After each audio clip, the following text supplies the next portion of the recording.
acompanhando. Ou abram a sua Bíblia, irmãos. Se não for possível.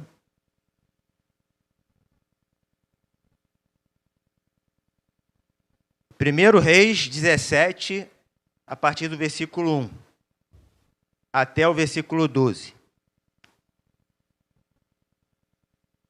Amém? Então Elias, o tisbita dos moradores de Gileade, disse a Acabe: Vive o Senhor Deus de Israel, perante cuja face estou, que nestes anos nem orvalho, nem chuva haverá, senão segundo a minha palavra. 2.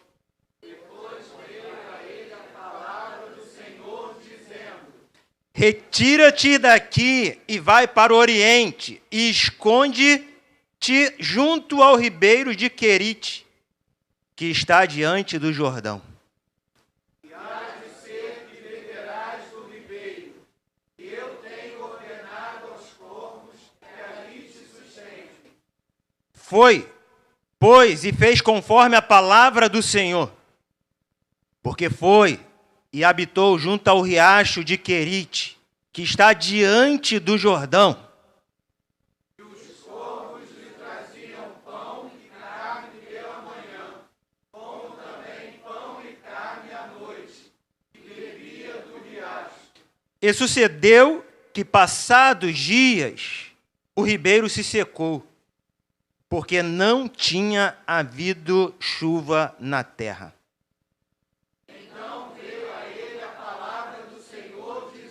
Levanta-te e vai para Sarepta, que é de Sidom, e habita ali. Eis que eu ordenei ali a uma viúva que te sustente. Então ele se levantou e foi a Sarepta, e chegando à porta da cidade, eis que estava ali uma mulher viúva apanhando lenha. E ele a chamou e lhe disse: Traze-me, peço-te, num vaso, um pouco de água que beba. Quando ela ia indo buscar a água, ele a chamou e disse: E traga pão também, por favor. Porém ela respondeu: Juro pelo seu Deus vivo, o Senhor, que não tenho mais pão, só tenho um punhado de farinha de trigo numa tigela e um pouco de azeite num jarro. Estou aqui catando uns 2 pedaços de lenha para cozinhar alguma coisa para mim e para o meu filho. Vamos comer e depois morreremos de fome. Vamos orar? Senhor, obrigado por esse momento tão maravilhoso que estamos tendo aqui nesse culto. Desde o início, Senhor, nós estamos sentindo o teu toque, tua presença, o teu mover. Continue falando ao nosso coração, movendo, Senhor, nossa mente para estar em sintonia contigo. O Senhor é a fonte e nós queremos beber dela. Em nome de Jesus, amém. Pode se assentar. O título da mensagem dessa manhã é A Última Refeição. Eu repetir, somente os homens. A última refeição. Só as mulheres? A última refeição. Todos juntos? A última refeição. Eu já ouvi, e você também deve ter ouvido, alguns testemunhos que pessoas que estavam sem nada em casa, nada, nenhum tipo de alimento, sem nada para comer, e não sabiam mais o que fazer.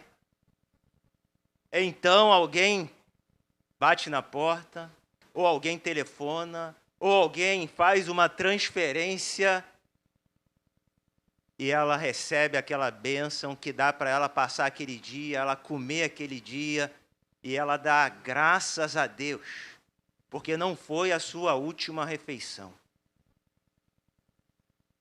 Às vezes, passamos por crises. E quem ouve o nosso clamor? Deus. Sua família deve ter tido alguma experiência que Deus supriu suas necessidades em algum momento. A crise é um problema complexo e as suas causas podem variar significativamente de uma região, de uma casa, de um local para outro. Existem inúmeros fatores que contribuem para uma crise, podendo ser social, essa crise, pode ser na saúde, pode ser espiritual, pode ser uma crise existencial, uma crise emocional, uma crise política. E nós vemos muitas crises durante a nossa vida, principalmente crise financeira. Aumento dos impostos foi o estopim para grandes crises e também para a separação de Israel. Israel foi separado, uma secção. Exatamente nesse contexto histórico, vemos aqui a separação. O último rei de Israel unido foi Salomão, o homem mais sábio do mundo. Escreveu 1000 canções, 3000 provérbios e teve 1000 mulheres. E essas 1000 mulheres trouxeram seus deuses. E ele caiu em adultério, tanto físico como espiritual, adorando outros deuses. E Deus, através do profeta, falou que ele perderia a chance de governar os seus filhos, uma só nação unida. E deu 10 tribos para o norte e 2 tribos para o sul. Nesse momento, nesse contexto, vemos Israel dividido, separado, norte e sul, como vemos no telão. O reino do norte teve 20 reis. Todos eles foram reprovados, Mourão. Todos foram reprovados diante do Senhor. Serviram outros deuses. Seguiram a idolatria. Aproximadamente, o reino do norte foram 209 anos em idolatria, em afastamento, em apostasia diante de Deus. E eles teve que encontrar o castigo do cativeiro em 722 a.C. Jeroboão I foi aquele que ficou responsável de iniciar a primeira dinastia das 9 que o Reino do Norte teve. Jeroboão, ele reinou por 22 anos. Depois veio o seu filho, chamado Nadab, que ficou 2 anos. Depois veio o terceiro, Baasa, 24 anos. Elá, 2 anos. Zinri, ficou somente 7 dias. É o rei que reinou o menor tempo no norte. 7 dias somente. Vemos também, depois de Zinri, que reinou 7 dias, ele colocou fogo no palácio e se matou nesses 7 dias. Veio depois Onri, que ficou 12 anos, que transferiu Samaria como a capital do Reino Norte. Depois veio, sim, Acabe, o 7º rei do norte. E nós vamos ver que Elias apareceu do nada, sem descendência, sem genealogia, como rei também chamado Melquisedeque, entrou em cena esse homem de Deus e foi falar com o rei. Ele iniciou o seu chamado. Obrigado. O pessoal da tecnologia está muito bom. Ele iniciou o seu chamado aqui, exatamente em Gileade. Se você observar no azul ali, que está bem escuro, no ponto 1 ali, ele recebe o seu chamado diante de Deus, para ir até o rei Acabe e denunciar os seus erros. a sua apostasia. E ele, estando nessa função de profeta, que a gente percebe aqui, um homem de Deus, totalmente voltado para a casa de Deus, ele vai dar o recado de Deus ao rei. Um recado. Quando a gente é chamado por Deus, assim como Deus chamou Samuel e foi enviado para ungir Davi lá na casa de Jessé, e quando Jessé vê chegando o profeta, ele pergunta: é de paz a sua visita? Eles temem a presença do profeta. Há um temor quando ouvimos a mensagem de Deus. Há algo acontecendo espiritualmente que Deus quer nos indicar uma direção, quer nos chamar a atenção, quer nos exortar, quer nos encorajar, quer nos animar, quer nos dar uma palavra de paz e também a palavra para nos orientar. E foi isso que Elias foi fazer diante do rei. Pode passar mais um. Diante do rei está Elias. E ele, quando recebe o seu chamado, como Samuel recebeu o seu também, ele diz: fala, Senhor, que o teu servo ouve. Fala, Senhor. Era para o rei ouvir o profeta dizendo: fala, Senhor, que o teu servo ouve a palavra de Deus. E ele falou no ponto 2 ali do mapa, volta mais um pouquinho, ele vai até o palácio do rei Acabe. Quando o profeta chega à sua casa naquele tempo, era um tempo diferente de hoje.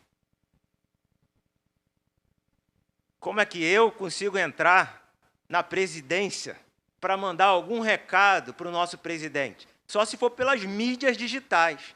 Há todo um aspecto de segurança. Mas Elias foi, atravessou a segurança, os muros, as paredes, e foi até diante do rei Acabe. Ele conseguiu chegar e transmitir o recado de Deus. Elias é a boca de Deus, que somente com a sua oração os céus se fecham e os céus se abrem. Isso aconteceu porque Deus queria falar com o povo todo e não somente com o rei Acabe. O profeta Elias tem a certeza, pastor Marcelo, que Deus está fazendo a obra através dele. Ele tem certeza que ele está indo em direção ao rei com a mensagem de Deus. Quando estamos com a mensagem de Deus, nós vamos com coragem, nós vamos com ousadia, porque nós temos certeza que estamos indo com o recado de Deus, que nada vai impedir esse recado. Foi isso que Elias estava no coração, e ele profetizou. Antes, estava tudo normal, chovia, fazia sol, ficava nublado, mas agora quando o profeta chega diante do rei e diz para ele: a ordem é que não vai chover. Não vai chover. Ele não sabia por quanto tempo ainda não ia chover. Mas o recado era esse: os céus estarão fechados. Os céus ficarão como bronze.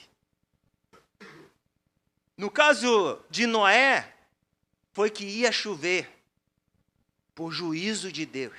No caso de Elias, é que não ia chover, mas também pelo mesmo motivo, pelo juízo de Deus sobre aquele povo.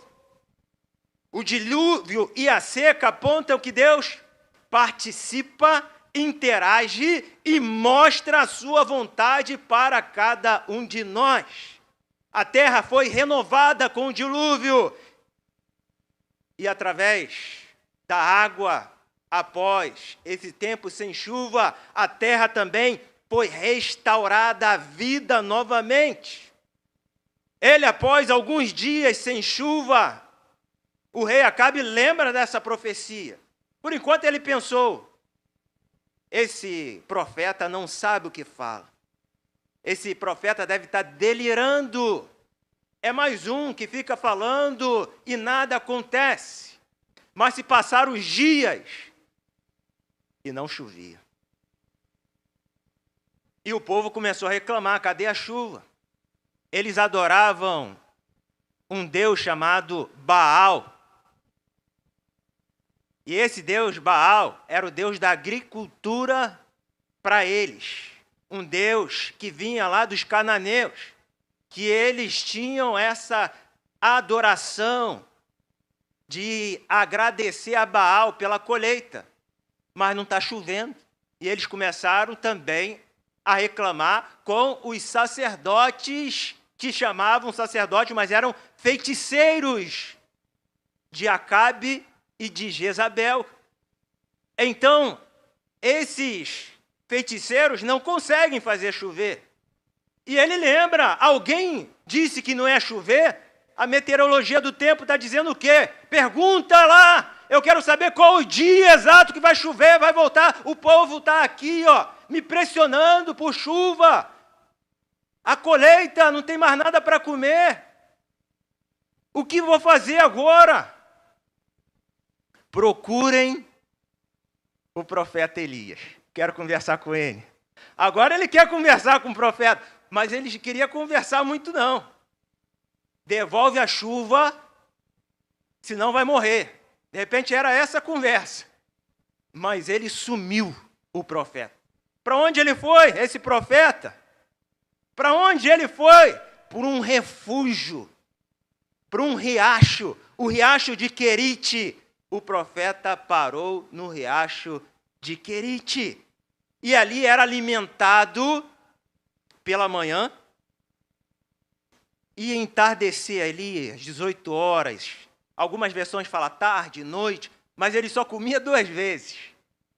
Pão, carne e água. Tá bom para você? Era tudo que o deserto pedia, né? Na época de Moisés. Pão descia, quando eles reclamavam, queremos carne. Então Deus nem deixou o profeta reclamar. Está aí, pão e carne e água aí do ribeiro. Mas quem vai trazer? Estou isolado. Não, os corvos. Os pássaros. O corvo é um pássaro. E ele não faz isso. Não é comum dos corvos alimentar. Tem alguns teólogos, comentaristas, que dizem que corvos era uma linguagem figurada para dizer que eram os beduínos. Mas isso não está na Bíblia, está escrito corvos. Então, todos nós cremos que eram pássaros realmente, que iam, pegavam lá do pão, lá do palácio, não sei, a carne da onde tinha, e levava para o profeta. E o profeta comia, era sustentado. Mas um dia, o que aconteceu? Passado alguns dias, aqui fala dia, a gente pode pensar meses, o riacho secou. E agora, sem água, de repente o pão e a carne ia continuar, mas sem água. E agora? E eu queria, durante essa mensagem, você percebesse que há fagulhas, todas as passagens bíblicas do Velho Testamento, da presença de Deus, do Espírito Santo, da Trindade, de Cristo. E vamos ver esse cuidado com Elias, do mover de Deus, esse cuidado que Deus tem com a sua vida, com a minha vida. Ele cuida da gente. Ele não se esquece da gente.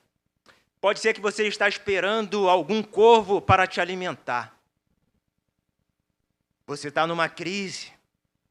Isso se chama provisão divina.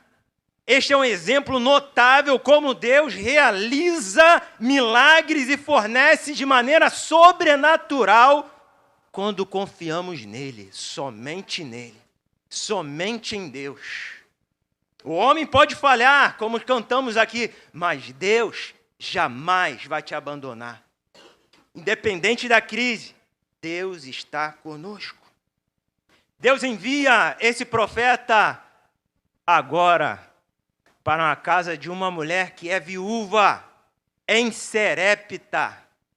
É uma região mais distante. Falam aproximadamente, ele andou 200 quilômetros. É um pouquinho, né? De Gileade, onde ele nasceu, depois foi para Samaria, depois voltou ali para o Riacho do Querite, e agora ele está indo lá para Sarepta, encontrar com uma viúva. Parece que Deus mostra a direção, mas assim, com Abraão não foi, né? Vai, sai daí, vai para uma terra que eu te mostrarei ainda. Aqui Deus já é detalhista, Deus faz de conforme a sua vontade em cada vida. Você é diferente, Deus atua diferente com você. Deus é igual somente na palavra, mas as aplicações da palavra são diferentes. Deus se mostra para nós um paizão. Ele está conosco e cuida da gente. E ele cuidava desse profeta, assim como cuidava também de todas as viúvas que estavam passando por necessidade, de todos os órfãos que estavam passando necessidade. Mas Deus escolheu essa viúva. Por quê? Porque Deus ama também todos os povos e não somente os judeus. Aqui a gente já vê uma fagulha de missões, do avanço do Evangelho, do poder de Deus para as outras culturas, outras etnias. Vai lá na casa da viúva da Sarepta. Ela não tem nada. Quando o profeta chega diante dela, o profeta deve falar: essa mulher vai me ajudar em quê? É mais uma boca aqui, Deus, para comer. Ele fala: me dá água. Vou começar pela água, que está em falta em todos os lugares. Mas a água é o quê? O simbolizo do quê? Da palavra de Deus. Me dá água. Não foi isso que Deus perguntou para a mulher também, de Samaria, samaritana? Me dá água. Se ela soubesse que eu tenho aqui a água da vida eterna, ela que me pediria água. A viúva que ia pedir água para ele. Mas ela foi lá. Vamos dar água para o profeta. Aliás, não só água, faz aí um pão. Algumas outras versões falam bolo. Ela olha para o profeta. Profeta, está pedindo demais. Eu só tenho um pouquinho aqui de farinha. A farinha aponta para quem? Para Cristo, o pão que desceu do céu, o pão que sustentou o povo no deserto por 40 anos. O pão que nos sustenta diariamente em nossa vida.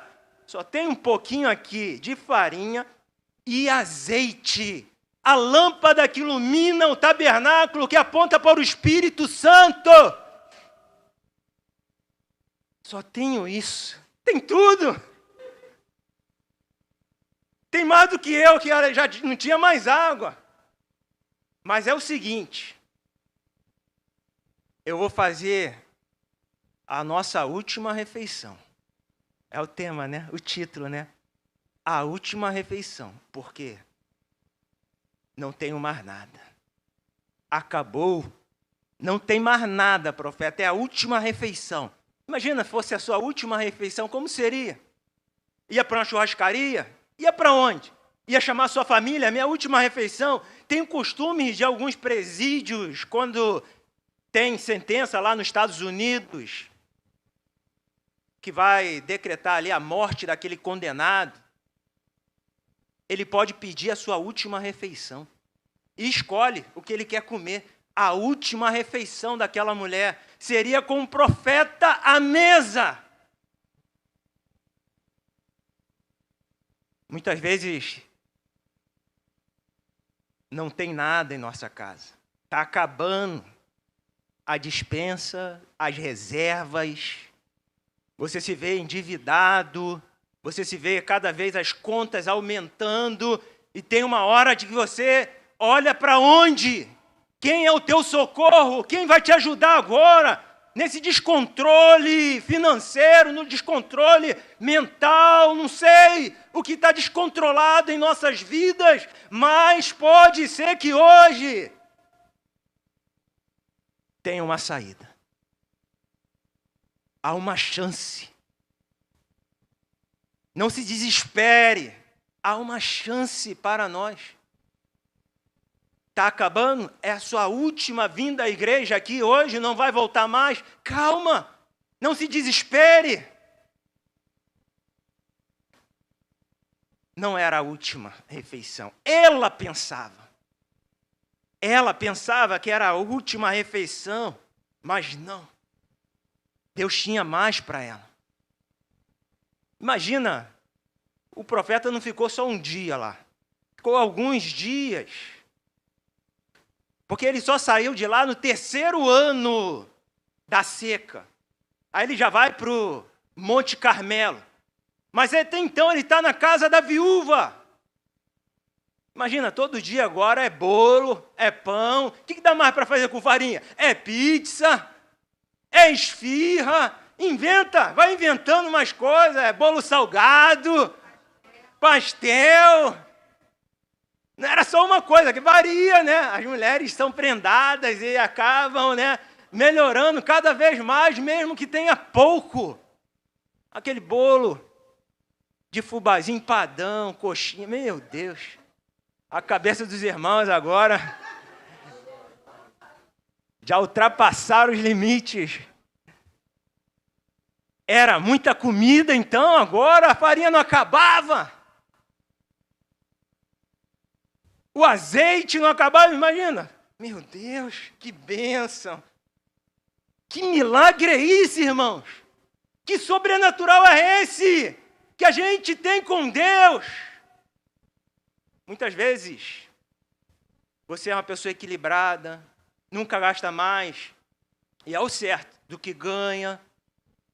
Mas quando acontece algo que foge dos limites, uma doença que tem que gastar com exame, plano de saúde caro, você não tem como pagar, e aí vem uma doença, e você entra numa crise, ou quando alguém está com um momento difícil,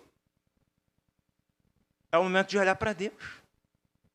É você e Deus só. É você e Deus. Você não precisa olhar mais para ninguém, olha para o céu. Olha de onde vem o teu socorro. Aquela viúva, dizem que ela é pagã.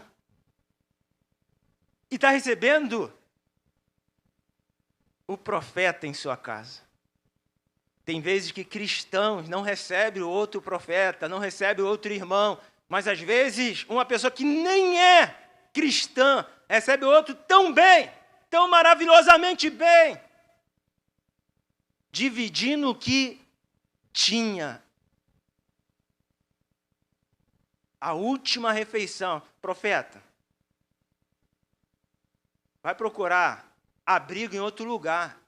Só tem comida para mim e para o meu filho, e amanhã é o nosso fim.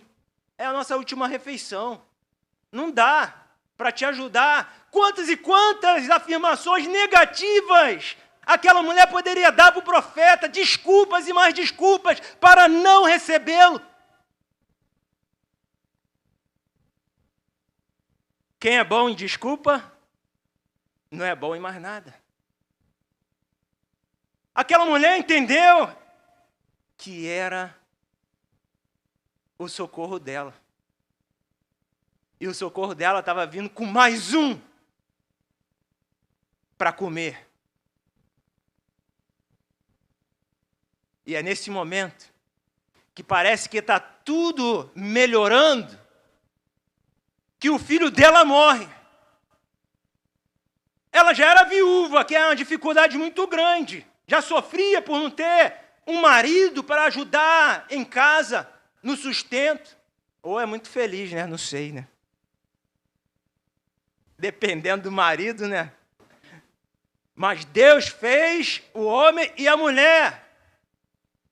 E Ele nos dá orientações para vivermos felizes.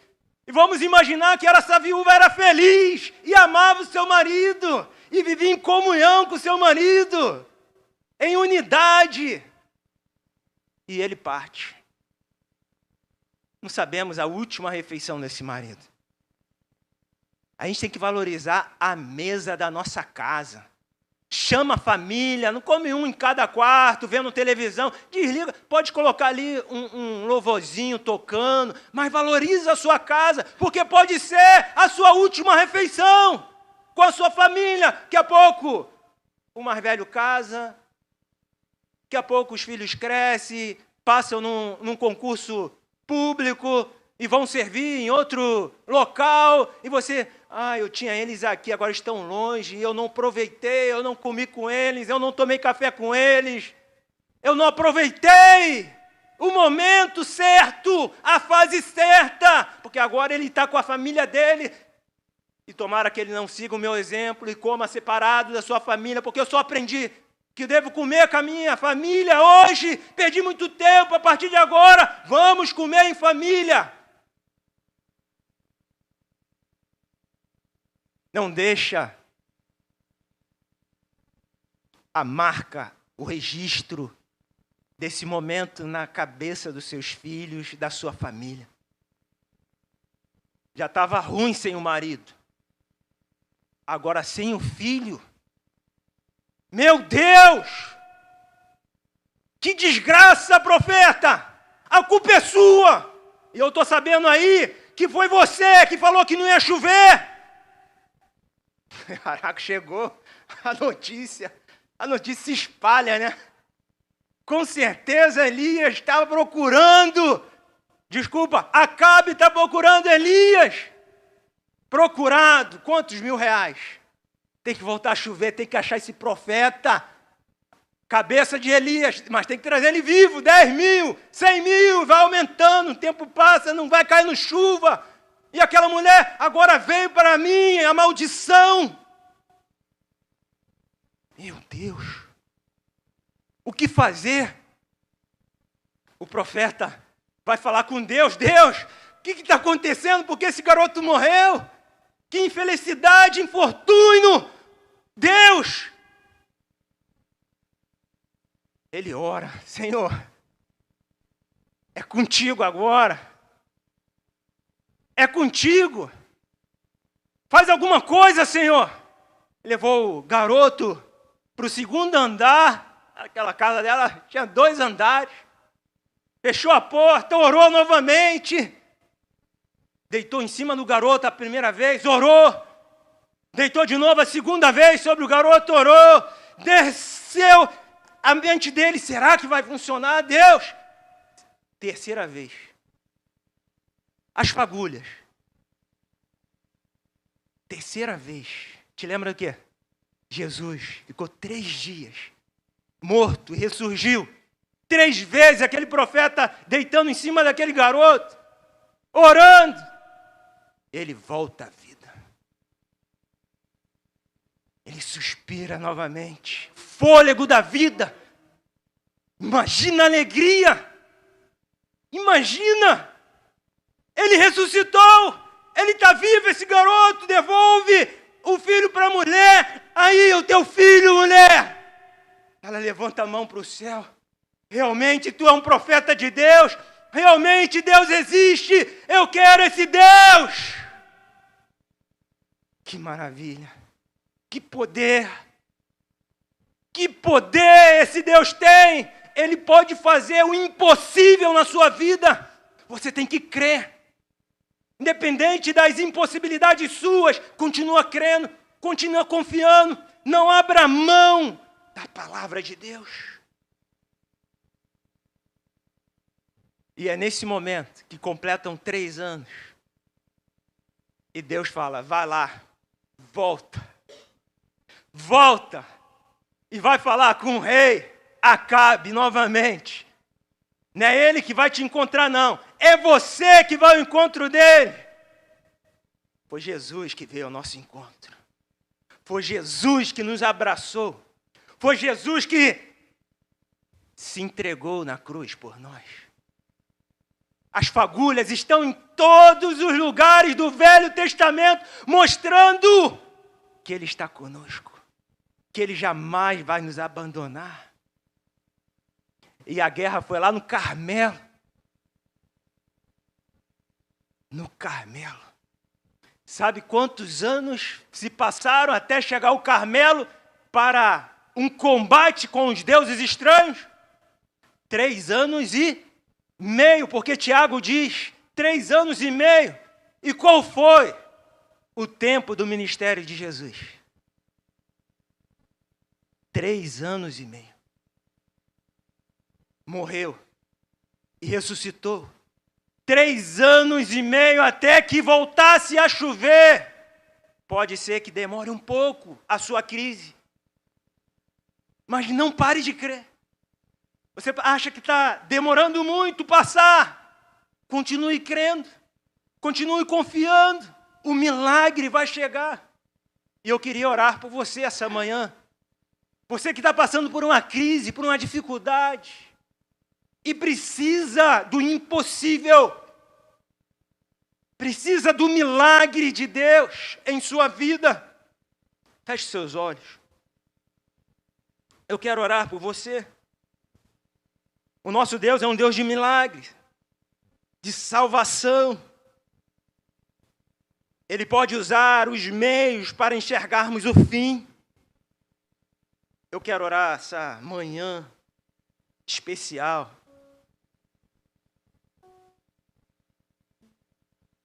E se você sentiu esse desejo essa manhã de orar,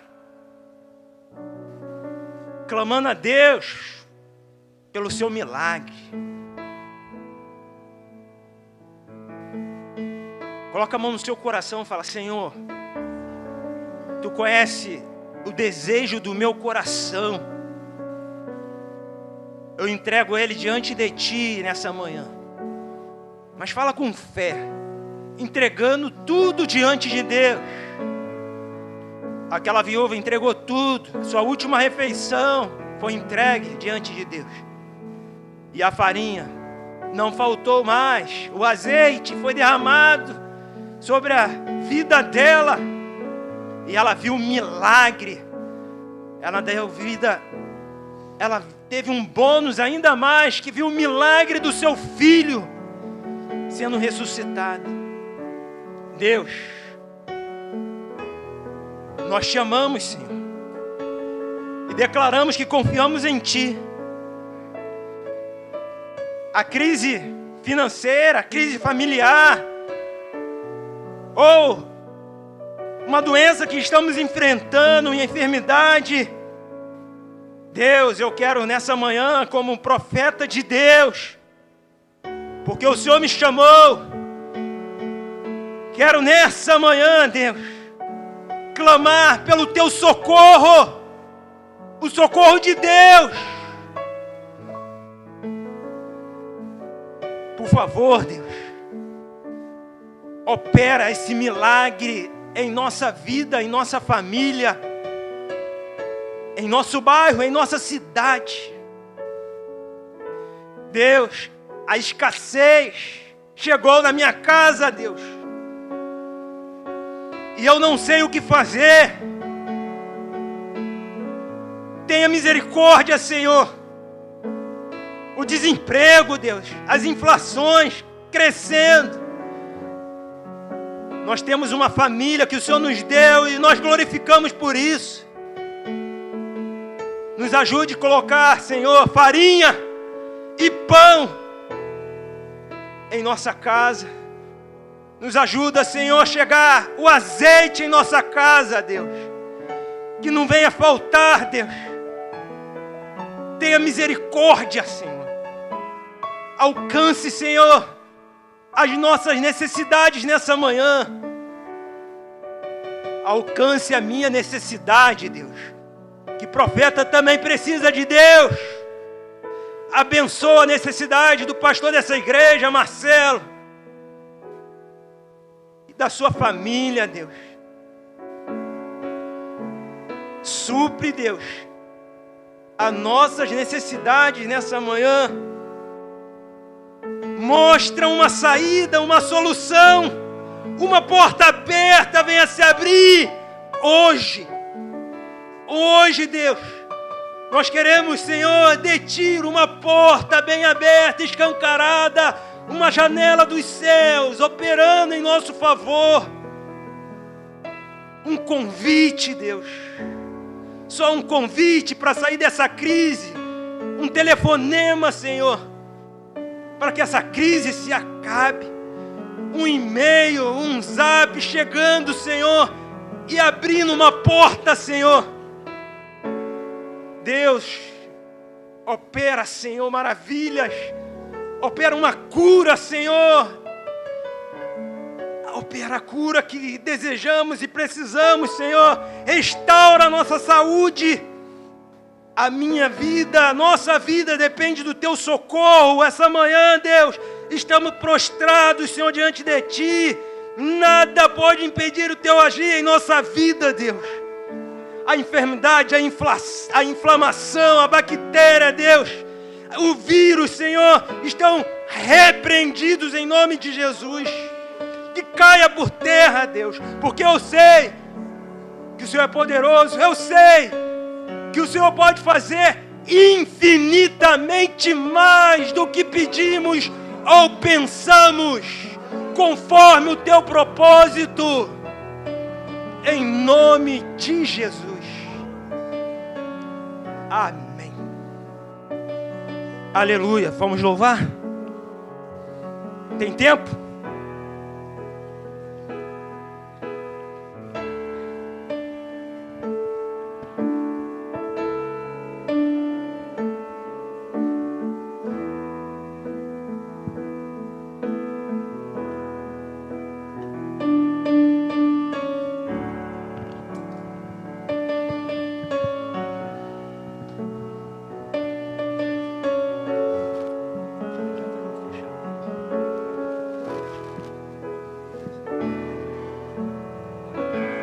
Eu tenho um Deus.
todavia eu me alegrarei, todavia eu me alegrarei, todavia eu me alegrarei.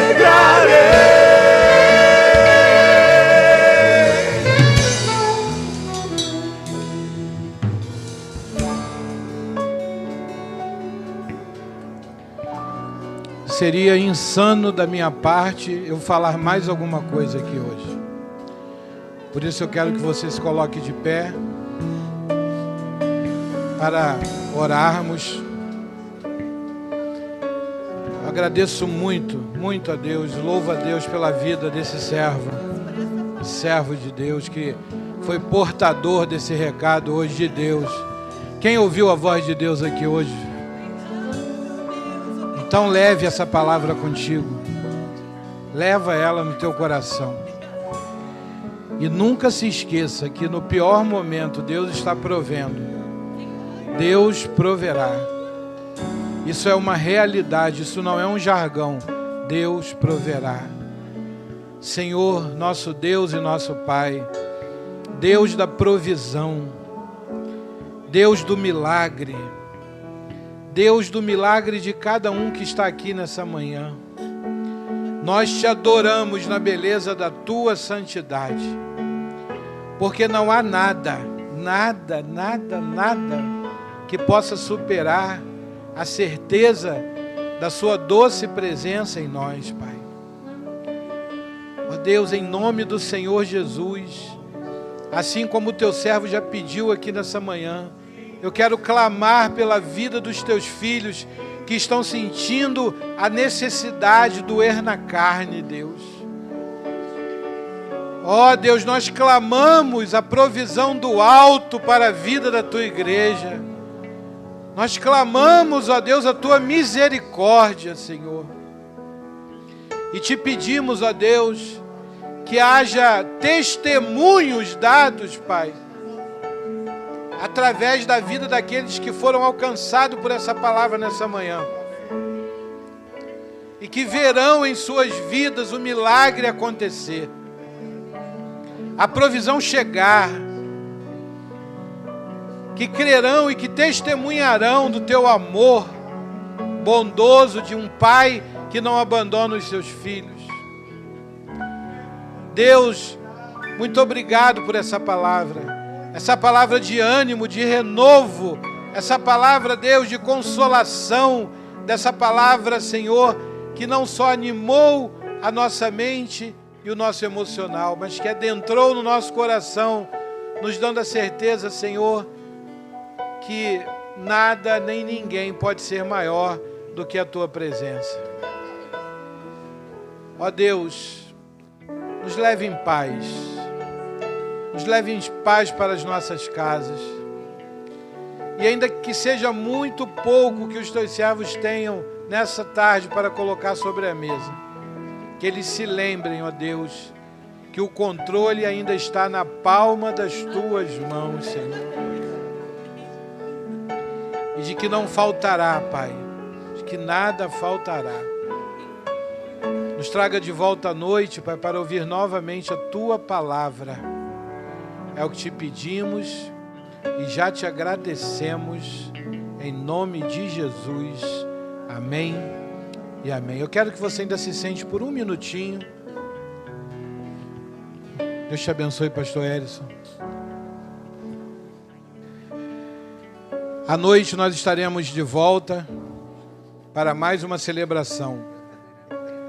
E sem que nada fosse combinado, o pastor Erison pregou no Velho Testamento de manhã e eu vou pregar no Velho Testamento à noite. E o título da mensagem será: Como estartar o poder de Deus na sua vida através da sua presença.